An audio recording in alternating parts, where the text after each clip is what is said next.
What's up and welcome back. I'm John Stark from MacMovieGuy.com, your favorite blind film critic, and today I'm unstoppable. I just wanted to let you know that I am unstoppable. I'm sick and I'm doing this review for you anyway. That not quite the same level of unstoppable that Anthony Robles is, but unstoppable nonetheless. This movie just dropped on Amazon. I actually was afforded the opportunity to screen this movie way before this. Way before this. I saw this movie 2 months ago without audio description. So, I just sat on it long enough because I wasn't really sure what the embargo window was for this. And then lo and behold, they're like, coming to Prime on. I was like, well, I guess I'll just wait for audio description then so I don't have to review this film twice. And it just became easier that way. So I feel like this movie just didn't get an impact in theaters. The awards campaign for it just kind of petered out, and people were like, nah, we can't get J-Lo a nomination this year. So, which is unfortunate because Jarrell Jerome stars and is really good as Anthony Robles. Jennifer Lopez is here, Bobby Cannavale, Don Cheadle, and Anthony Robles is here as well. What? Yeah, he's here. He doubles for Jarrell Jerome in wrestling sequences. So cool. Anyway,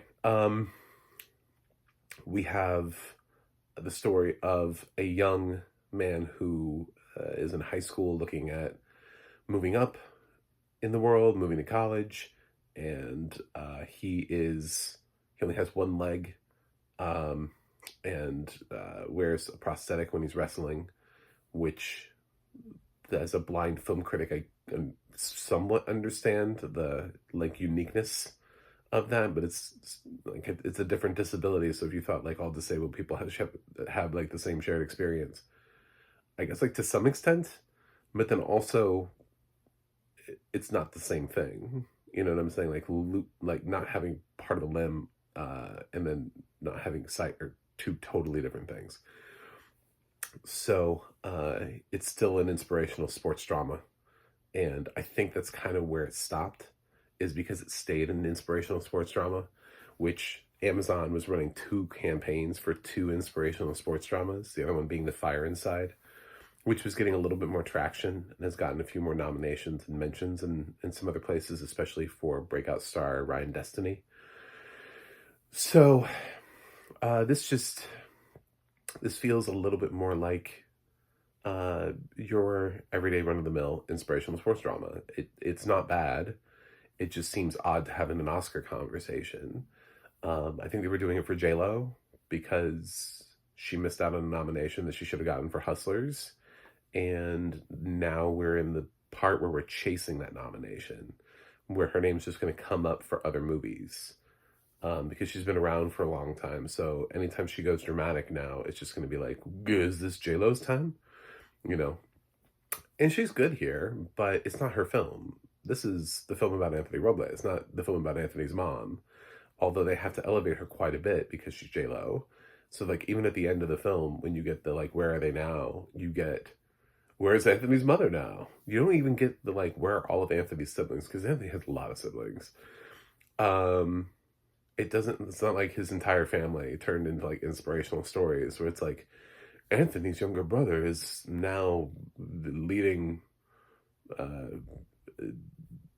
country somewhere. I don't know. I made that up on the fly, obviously. Subscribe for making shit up on the fly. No, it's just, it's Anthony's story, but then somehow also hers. Okay. Anyway, I don't know, but she has this. It's I like J-Lo. I do. I'm not ragging on J-Lo. I enjoy me some J-Lo movies. I did not hate Atlas nearly as much as everybody else did this year. But she has this scene where she has to educate the audience on predatory loans. It's so awkward. It feels like that was her. People were going, oh, this is gonna be her moment. I was this moment feels like it's not connected to anything in the movie. It's not about wrestling. about anything. She's just like coming in and giving a speech about predatory loans. Anyway, um, I think Jarrell does a nice job as Robles. Don Cheadle plays every inspirational coach ever made, but does a good job doing it. Like, I wasn't, disappointed with his performance. Bobby Cannavale, who has one of my favorite performances of 2024 in Ezra, turns in like a completely different performance here as a douchebag. And I thought he was really good. But again, it's not his film. So we should be talking about Jarrell Jerome and the work that he put into portraying Anthony Robles, you know. So I think it's a good film. I'm just not sure it's a great film. My grade hasn't changed. Audio description just gave me more clarity in certain moments. But it actually, I was right. I didn't release my original review, so you have no idea. I could have told you anything, but yeah, it's the same grade I would have given the film the first time. I usually give like a floating grade with trying to shoot like right down the middle of where I think it has not always landed. I have watched some other films with audio description and they've gone up and they've gone down. So this one actually, I pegged it from the beginning of where it is. It is I think part of it is also that I think The Fire Inside is just a little bit better.